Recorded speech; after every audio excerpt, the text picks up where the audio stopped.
역대상 16장 1절에서 22절. 하나님의 궤를 메고 들어가서 다윗이 그것을 위하여 장막 가운데 두고 번제와 화목제를 하나님께 드리니라. 오늘 드디어 어제 알았던 것을 오늘 확인하게 되는 어, 것이 있는데, 그게 바로 출애굽할 때 모세가 장막 속에, 지성소 속에 둔 괴가 어, 가나안 땅에 들어와서는 따로따로 있었다는 사실을 알게 됩니다. 괴는 전쟁할 때 막 들고 다니면서 전쟁을 했고, 성막은 기본 산당에 있었던 겁니다. 기본 산당에 있기 전에는 노비라고 하는 곳에 있었던 것 같아요. 그 노비, 노베, 에, 다윗이 쫓겨서 노베 갔을 때 제사장이 그 골리앗에게서 빼앗은 옷도 있고 칼도 있고 뭐 그랬던 것을 볼 수 있습니다. 그래서 그 성막이 노베에 있었지 않았나. 그런데 이제 기브온에 있는 것은 확실히 어제 이제 이야기를 했습니다. 그래서 성막은 기브온에 있고 거기를 궤를 오벳에돔 집에서 예루살렘까지 옮겨놓고 성가대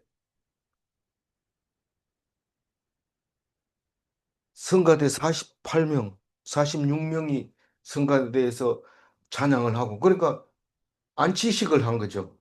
법궤를 예루살렘에 안치하는 그걸 하기 위해서 46명이 찬양대, 관악기, 또 현악기, 타악기 이런 걸 다 동원해서 찬양대를 46명이 하고, 또 그 옮겨올 때는 몇 명이 옮겨오냐면 870명의 레위인이 동원돼서 옮겨옵니다. 그러고 나서 이제 내일 자세하게 얘기하는데, 이 제사장이 이름이 뭡니까? 제일 잘 아는 건 사독입니다. 사독. 사독을 보고는 예루살렘에 있는 게 아니라 기브온에 가서 제사를 드리라 그렇게 얘기를 합니다. 기브온에 가서 어, 하나님께 제사를 드리라고 얘기합니다. 기브온에 뭐가 있다고 그랬어요? 성막이 있다는 거예요. 성막이. 근데 지성소에 있어야 될 궤는 거기 안에 없습니다. 궤는 뭐 그동안에 진짜 제사장이 1년에 한 번밖에 못 보는 지성소 안에 궤를 그걸 완전히 무시해버리고 그걸 들고 다니면서 전쟁을 하다가 뺏겨고 오벳 에돔 집에 있는 거를 들고 오게 됩니다.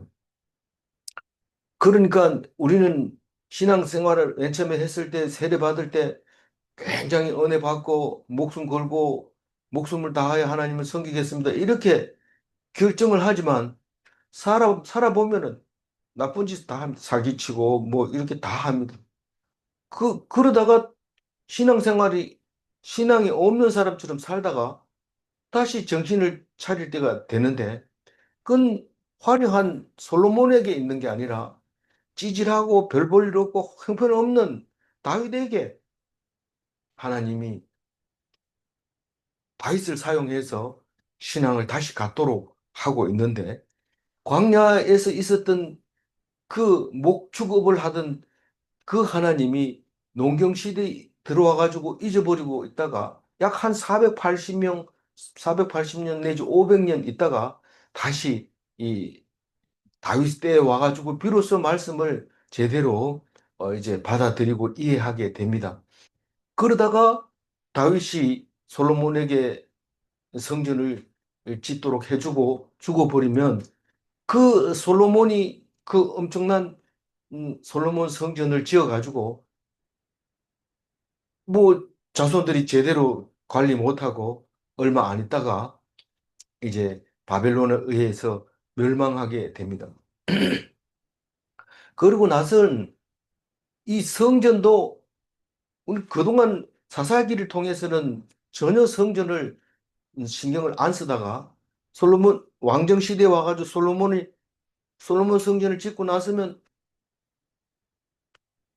그게 유지가 안 되고 망하는 바람에 이것은 하나님이 성전에 솔로몬 성전에 있는 게 아니고 말씀으로 계신다 하는 것을 확실히 알게 되고 이 역대기를 쓰기 시작할 때 모세 오경도 다시 기록하게 되고 나머지 선지서들도 다 기록을 하게 됩니다. 그래서 우리에게는 구약 성경이라고 하는 것이 생기게 되는 것이죠. 그래서 오늘 이 이야기는 교회가 있는 곳이 예루살렘 성, 다시 말해서 다윗성, 시온성, 에 지금 와 있는 겁니다. 그런데 여기는 제사장이 제사를 드리는 게 아니고 다윗이 직접 제사를 드립니다. 번제도 드리고 화목제도 드리고 그렇게 합니다. 우리는 교회에서 예배를 드리지만 우리는 제사장이 목사가 설교하는 것만 들어서는 안 됩니다. 와가지고 성경을 읽고 기도하고 찬송하고 그러면서 생활을 해야지 일주일에 한 번 가가지고 듣고 그게 하나님과 함께 한 것이 아니라는 걸 알 수 있습니다. 그래서 다윗은 참 좋은 것을 택하고 바로 택한 겁니다. 그래서 걔가 에, 있고 나중에 기본 성막에는 솔로몬도 가서 제사를 드리게 천번제도 드리지만은 그, 어, 그 희생 제사도 드리고 노제단 이 거기 모세가 만들어 놓은 그 제단이 거기 있었다. 그런 얘기를 합니다. 그러고 나서 솔로몬 성전을 짓게 됐죠. 어, 어제 얘기를 잠시 빌리면, 어, 괴를 운반해 가지고 너무 좋아 가지고 다윗이 춤추고 있을 때 미갈이 업신여기서 자식이 없게 되었다. 이 말을 하게 됩니다. 어, 내가 다윗인가 내가 미갈인가 생각하면 물론 이 사람일 수도 있고 저 사람일 수도 둘 다 있을 수도 있습니다. 그래서 뭐 다윗 입장에서는 뭐 그렇다 하더라도 미갈 입장에서 그걸 읽어봤을 때 음, 자기도 나를 업신여겼잖아. 그러니까 나도 너를 업신여긴다. 이렇게 생각할 수 있어요. 그러나 이 성경은 다윗 입장에서 쓰고 있습니다. 미갈하고 다윗하고는 절대로 동등할 수가 없습니다. 미갈은 아내고 다윗은 남편입니다. 그렇기 때문에 똑같은 조건으로서 이해를 한다면 이 말씀은 성경에 없어져야 될 것입니다. 하나님의 사람을 업신여기면 안 된다. 그렇게 결론을 하면서 하나님의 사람이 기뻐하면 함께 기뻐해야 되고 슬퍼할 때 슬퍼해야 된다 하는 것이 성경에서 말하고 있는 말씀입니다. 다시 1절로 돌아와서 번제를 이야기하자면 번제는 하나님을 위하여 드리는 겁니다. 이것은 쉬지 않고 모두 태워 드리는 걸 번제라고 합니다. 그러나 화목제는 기름이나 꼴이나 이 콩팥 이런 것을 하나님께 드리고 나머지는 사람이 먹기 위해서 드리는 게 화목제물입니다. 그래서 어떤 제사든지 하나님께 드리는 것과 사람이 먹는 게 있습니다. 우리 유교에서 조상께 드리는 제물은 하나 그 귀신이 먹는 일이 거의 조상이 먹는 일이 거의 없습니다. 다만 이제 특별한 경우에 밥에 그릇에 한 숟가락 퍼서 국에 담아서 이렇게 해가지고 뭐 어떻게 버리든지 뒤에 어디에다 버리는 경우도 있습니다만은 대부분은 그걸 안 버리고 오히려 놔뒀다가 제주, 제사 지낸데 가장 주인이 되는 사람이 마시거나 먹거나 그렇게 하기도 합니다. 그래서 그러나 이 성경에서는 분명히 번제와 화목제가 따로 돼 있어서 하나님이 먹는 거는 하나님께 드리는 건 완전히 태워 드립니다. 사람이 못 먹게 돼 있습니다. 먹으면 부정 타서 안 되죠. 그래서 완전히 태워 드리는 거고 화목제물은 거기에 기름 타면 냄새가 좋은 거, 향기로운 냄새 나는 것만 하나님께 드리고 나머지는 구워 먹든지 삶아 먹든지 그렇게 먹게 됩니다. 생고기는 먹으면 안 됩니다. 그렇게 다윗이 제사장도 아니면서 교회 앞에서 제사 드리는 모습을 보고 있습니다. 2절 읽어봅니다. 다윗이 번제와 화목제 드리기를 마치고 여호와의 이름으로 백성에게 축복하고 어, 다윗이 제사를 다 드리고 나면 물론 거기서 고기도 먹고 다 먹지만은 사람이 많을 때는 불가능합니다. 그릇도 있어야 되죠. 또 뭐 앉아 있을 때가 있어야 되죠. 그래서 오면은 쭉 서서 나눠줍니다. 봉지를 이렇게 만들어 놨다가. 그래서 어, 축복한다는 것은 무리들에게 이 하나님이 여기 계시니까 다 복을 내려주세요 하고 축복하는 거죠. 뭐 예수님이 이 보리떡 5개와 물고기 2마리를 가지고 하늘을 우러러 축복하시고 같은 말이지만 음, 그렇게 생각하고 있으면 됩니다. 3절 읽어봅니다. 이스라엘 무리 중 남녀를 막론하고 각 사람에게 떡 한 덩이와 야자 열매로 만든 과자와 금포도로 만든 과자 하나씩을 나누어 주었더라. 그래서 우리가 어, 그 문중 제사를 드립니다. 이 문중은 숫자가 많은 후손들이 이 조상을 산에 가서 드립니다. 이 집에서는 복잡해서 안 되고 산에 가서 제사를 드리고 거기 오는 사람은 다 이렇게 한 봉지씩 주게 되는데 옛날엔 비닐 봉다리가 없으니까 지프로 묶은 건데 거기에는 사과도 있고 생선 토막도 있고 소고기 덩어리도 있고 어, 계란 또 사과 이런 거를 어떻게 기술적으로 이렇게 잘라가지고 묶어가지고 떡하고 이렇게 해서 주는데 뭐 남녀노소 상관없습니다. 할아버지 할머니도 있고 어린아이도 있고 음, 다 있지만 여자 남자 다 할 것 없이 그걸 받아가는데 그걸 봉계라고 하더라고요. 그래서 그걸 받아가는데 다윗이 그것을 백성들 앞에서 제사 드리고 나서 전부 과자하고 그런 걸 줬습니다. 이 야자 열매라고 하면 우리가 가보면 이 팜이라고 하는 큰 열매가 아니고 대추 야자. 이것은 잘 말려가지고 관리하면 꿀이 됩니다. 근데 그걸 과자로 만들어서 먹었는 그 과자와 금포도도 잘 만들면 이렇게 과자처럼 먹을 수 있는 이 말이 과자지 사실은 뭐 눅눅하게 바삭바삭하지는 않지만 그런 덩어리가 되죠. 그걸 묶어서 이렇게 한 봉기씩 줬다. 그렇게 말하고 있습니다.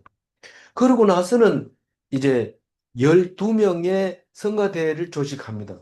12명의 성가대를 조직하는 말이 4절, 5절, 6절에 나오는데 이, 이 괴를 예루살렘으로 가지고 올 때는 46명의 성가대가 있었고, 그 옮기는 데는 870명의 대위인이 필요했지만, 예루살렘의 시온성에 다윗성에 안착하고 나서는, 그 다음에는 12명만 있으면 되는 거죠.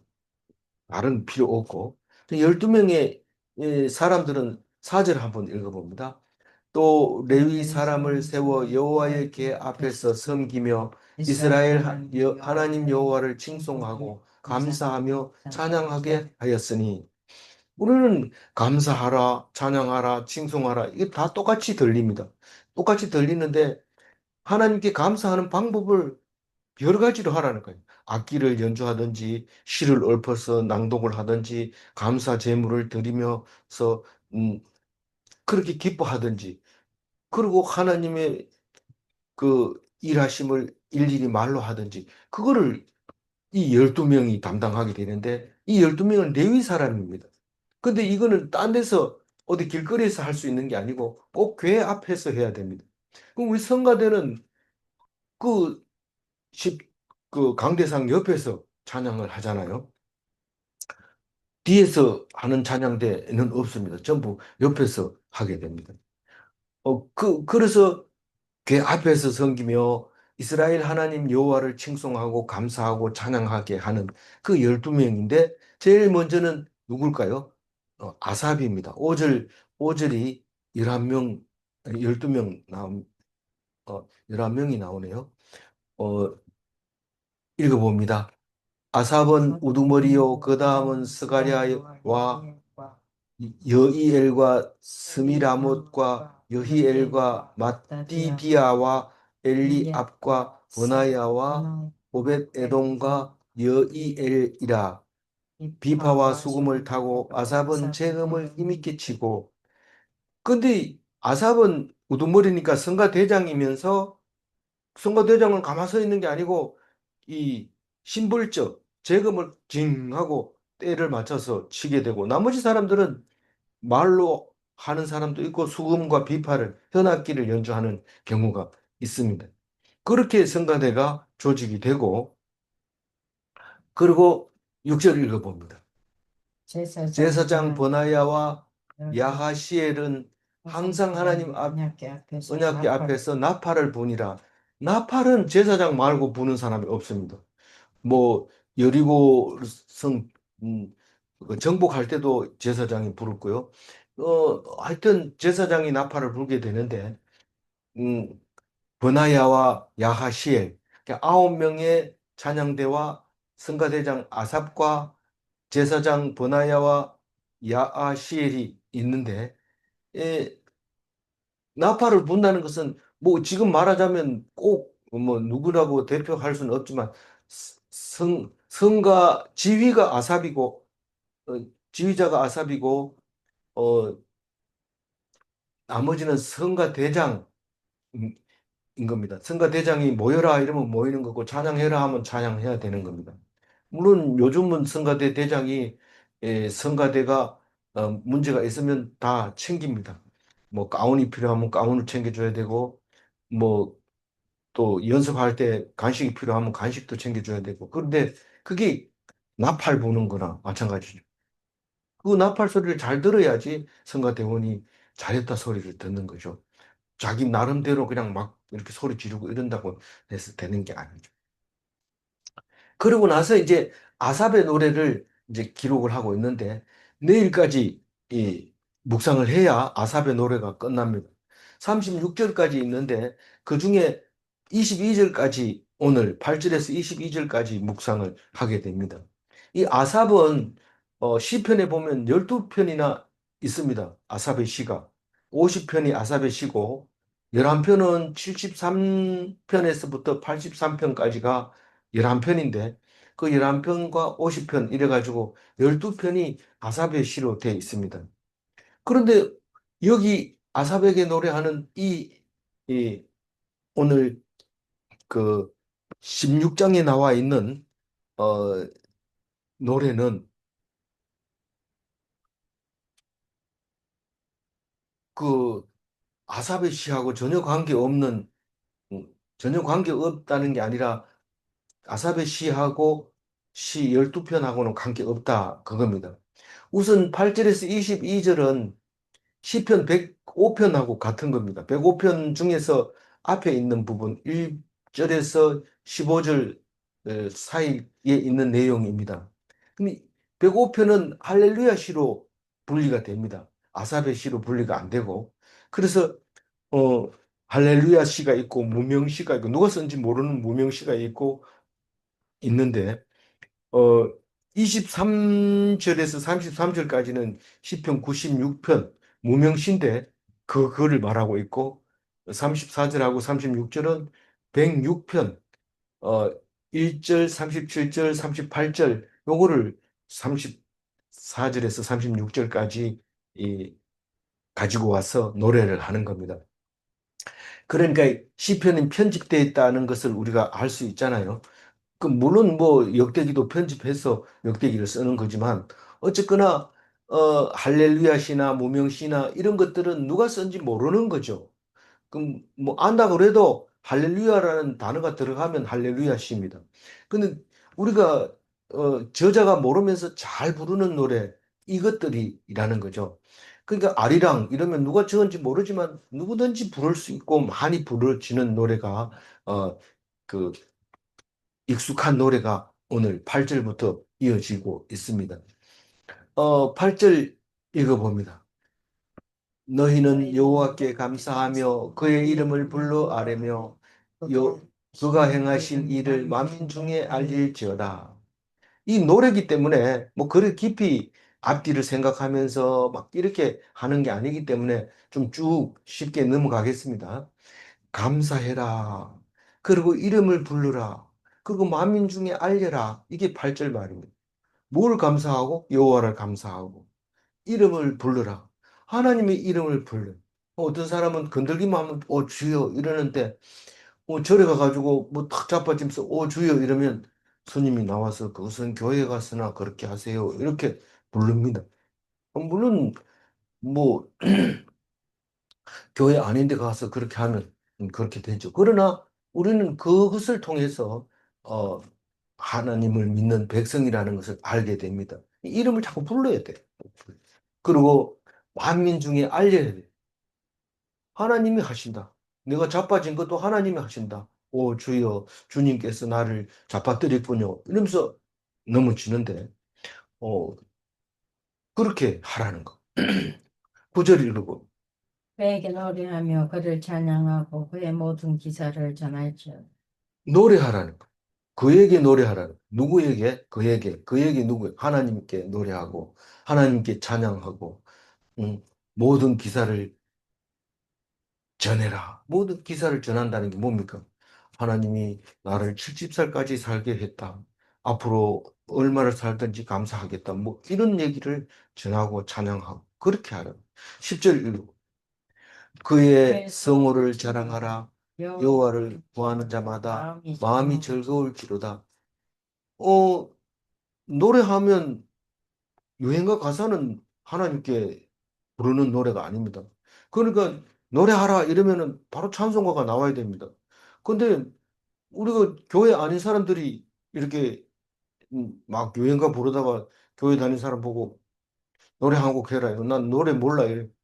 자꾸 하라고 그러니까 찬송가 불러버린 거죠. 근데 그거를 어떤 사람은 되게 좋아하는 사람도 있어요. 그리고 어떤 사람은 여기서 무슨 그런 소리 하나 이런 사람이 있는데 하나님께 노래해야 되고 여기서 성호를 자랑하라 이 말은 그의 이름을 부르라 이 말입니다.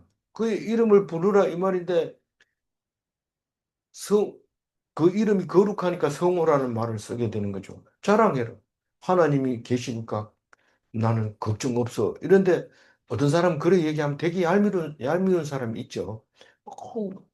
하라는 것을 안 하고 있다가 나는 하나님이 계시니까 뭐 안 해도 돼. 이런데 세상 사람에게 미움받는 것이 하나님께 사랑받는 겁니다. 그걸 알고 해야 되지. 왜 하나님을 내가 사랑하고 하나님 사랑한다는데 네가 왜 미워하냐? 네가 하나님 사랑하면 사람에게 미움받는다. 당연한 걸 가지고 두 가지 다 얻으려고 하니까 상처를 받고 힘들고 어려운 거죠. 한 가지를 택하면 한 가지를 잃어버릴 수밖에 없게 돼 있는 거예요. 그래서 하나님을 자랑해라. 그 대신에 세상에서 핍박을 받아라. 그런 말이죠. 여호와를 구하는 자마다 마음이 즐거울지로다. 우리 사람에게 뭘 요구를 하면 늘 찝찝하고 힘듭니다. 근데 그걸 하나님께 딱 맡겨버리면 뭐 잔소리하고 뭐 기분 나쁘고 마음에 섭섭할 거 없어요. 하나님께 구했으니까요. 그러니까 마음이 즐거운 거예요. 무슨 일을 만나든지 하나님한테 사람에게 기대할 필요 없어요. 사람은 기대할 필요가 없어요. 그게 아닙니다. 오직 하나님께 맡기고 어, 기도해야 되는 거죠. 12절 읽어봅니다. 그의 종 이스라엘의 후손 곧 택하신 야곱의 자손 너희는 우리는 이스라엘입니다. 우리는 야곱의 자손입니다. 그걸 모르고 이걸 읽으면 읽을 필요가 없습니다. 안 읽어야 마땅합니다. 우리는 이스라엘에게 야곱에게 어떻게 얘기하는지 들어봐야 됩니다. 13절 읽어봅니다. 그가 행하신 기사와 그의 이적과 그의 입의 법도를 기억할지어다. 이게 지금 11절을 안 읽은 것 같아서 죄송합니다. 읽어주세요. 여호와와 그의 능력을 구할지어다. 항상 그의 얼굴을 찾을지어다. 이거 뭐 아또래도 괜찮잖아. 뭐 시편인데 뭐 중간에 괜찮지요. 뭐 누가 뭐라 합니까? 안 읽어도 되죠. 뭐 이거 덮었다고 뭐라 안 합니다. 물론 뭐 아버지가 안 들어오고 이러면 전화할 때도 있긴 하지만 그 이외에는 뭐 그렇게 얘기할 사람 없습니다. 근데 능력을 구하라는 거예요. 여호와께 하나님의 능력을 구해라. 우리 힘으로는 안 됩니다. 우리 힘으로는 머리 쓰잖아요. 그 위에 뛰어넘습니다. 머리 꼭대기에 앉아 있어요. 머리 써가지고는 안 됩니다. 하나님께 다 맡깁니다. 그러면 하나님이 구, 구하는 대로 들어주시는데, 그래서 항상 하나님의 얼굴을 찾으라고. 하나님의 얼굴을 찾으라고. 그렇게 얘기하고. 그래서 13절을 보면은 방금 읽었지만은, 어, 하나님이 하는 일, 하나님이 하는, 기사는 일이고, 이적은 그 기적을 말하는 거고, 입의 법도는 우리가 이해가 안 가는 말을 하게 되면, 그거를 기억해라 되는 겁니다. 무슨 뭐, 지금 가장 중요한 기억은, 어, 하나님이 내 말을, 내 말에 순종하면 너희들을 보장하겠다. 그거지만은, 어쨌든 그 얘기를 너무 많이 나간 거고, 법도를 기억하라는 거예요. 성경, 율법을 기억하라는 거예요. 우리는 안다고 알기만 하면 되는 줄 알고, 나 다 안다 이러는데, 물으면 그 책에 있는데 잘 기억 안 난다 이러는데, 기억하라는 거지. 기억 안 난다 가지고는 안 됩니다. 기억하고 생각해내고, 그래야지 된다고. 그래라고 명령하는 겁니다. 기억 안 하면 어떻게 되나? 안 해도 되지. 그러나, 기억한 것과 안 한 것과는 하나님이 자녀냐 아니냐, 둘 중에 한 가지 판가름 나는 거죠. 명령을 어기면 기억이 안 나는 거고, 명령을 지킨 사람은 지킨 사람은 순종한 거고, 그런 거죠. 14절 읽어보면. 그는 여호와 우리 하나님이시라. 그의 법도가 온 땅에 있도다. 하나님, 여호와 우리 하나님이시라 그의 법도가 온 땅에 있도다. 우리는 그 하나님이라고 번역되어 있는 영어 성경이나 일본 성경 이런 것들을 보면 그냥 신입니다. 하나님도 우리나라에서만 하나님이라고 하지. 우리나라 중에서도 개신교만 하나님이라고 하지. 천주교만 하더라도 하느님 이렇게 부르거든요. 그러니까 다른 데 보면 전부 다 가시라고 표현함으로써 이 귀신도 가시라고 표현을 하는 것을 볼 수 있습니다. 그러니까 그 신은 선한 신과 악한 신이 있는데 악한 신이나 선한 신이나 다 신이라고 우리가 말하는 귀신 이러면 고스트 이래가지고 악한 것을 악한 신을 고스트라고 하고 그렇게 하죠. 근데 이 신을 그냥 하면은 누군지 모릅니다. 근데 정확하게 여호와 우리 하나님이라고 말합니다. 그게 누구냐면 그분인데 그분의 법도가 온 땅에 있다는 거. 그러니까 하나님의 말씀이 온 땅에 있는 이거를 꼭 기억을 해야 된다. 15절 읽어보면. 너희는 그의 언약 곧 천대에 명령하신 말씀을 영원히 기억할지. 그러니까 그 언약은 뭡니까?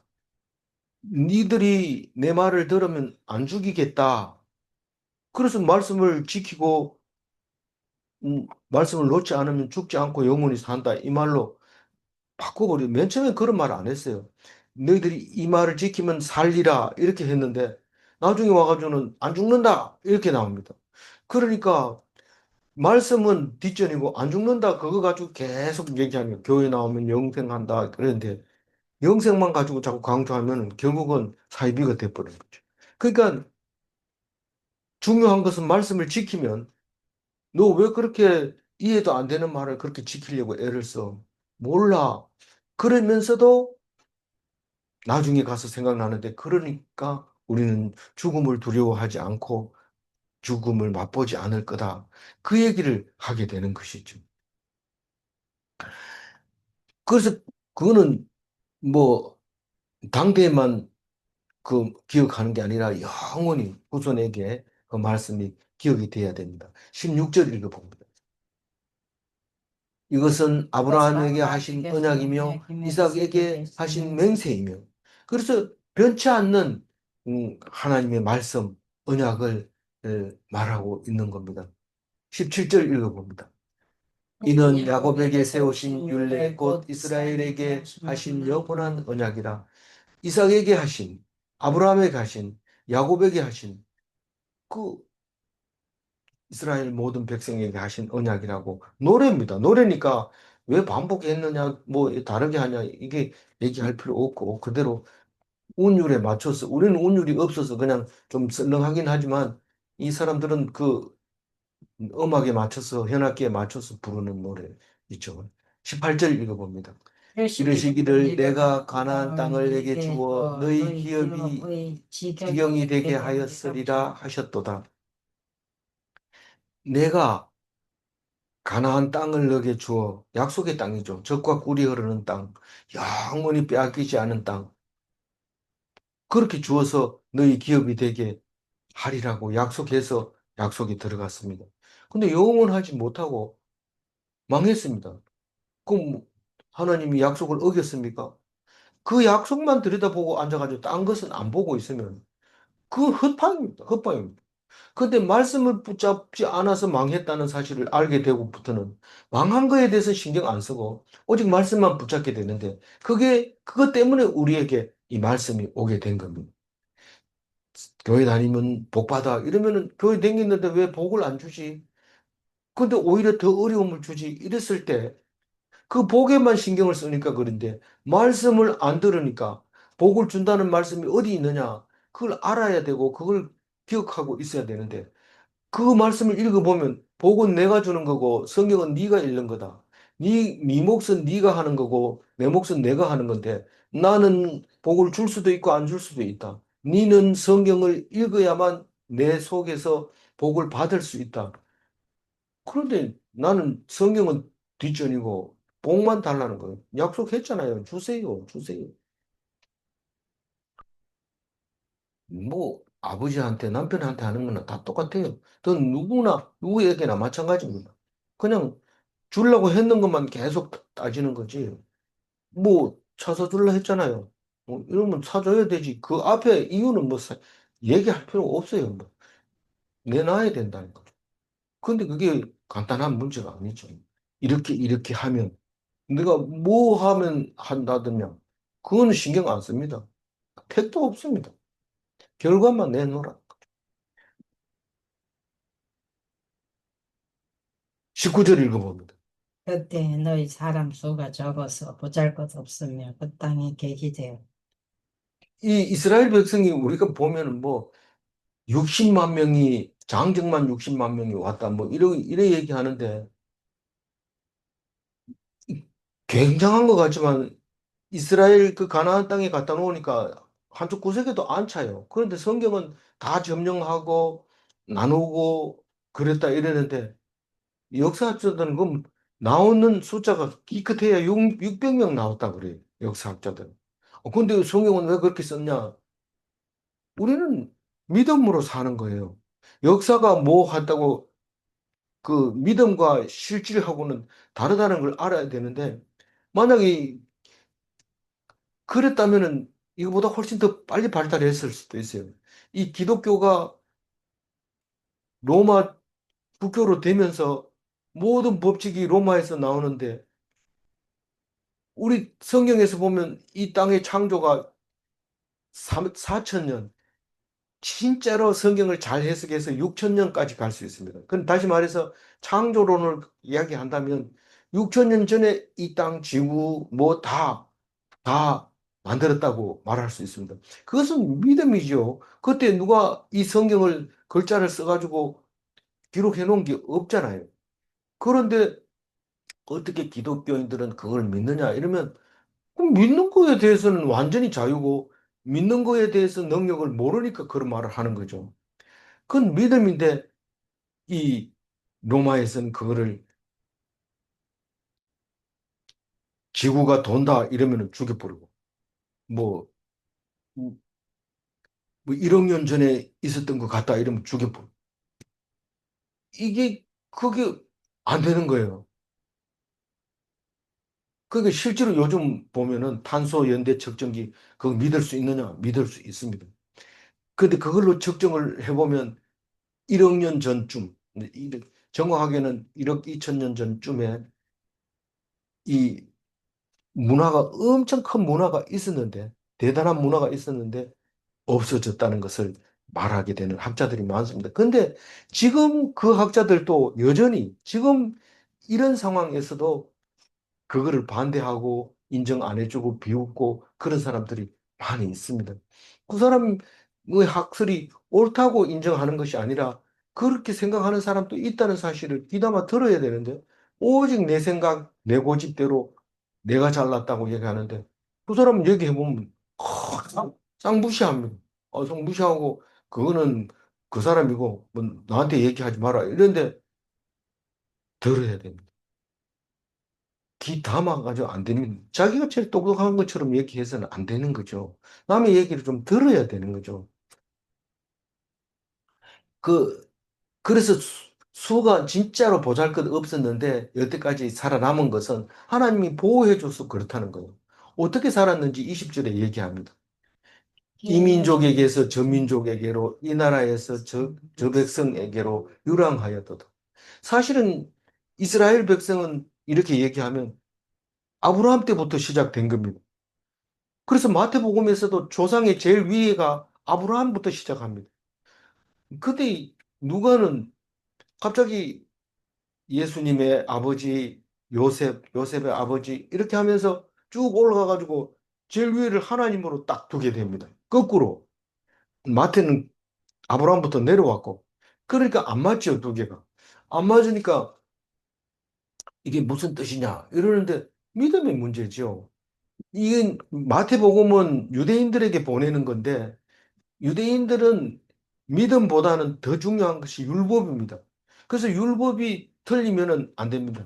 그래서 왕의 이름이 하나도 안 빠지고 마태복음에는 나옵니다. 그래야 유대인들은 인정합니다. 근데 누가는 누굽니까? 완전 유대인도 아니고 그거를 기록을 했는데 로마 사람도 누가를 미친 사람이라고 유대인들도 그 사람을 뭐 이상한 사람이라고. 그러니까 누가가 복음을 자신 있게 그렇게 쓸 수밖에 없는 거죠. 믿음으로 쓴 거죠. 그 알고 쓴 거죠. 그런데 그 이스라엘 백성들이 이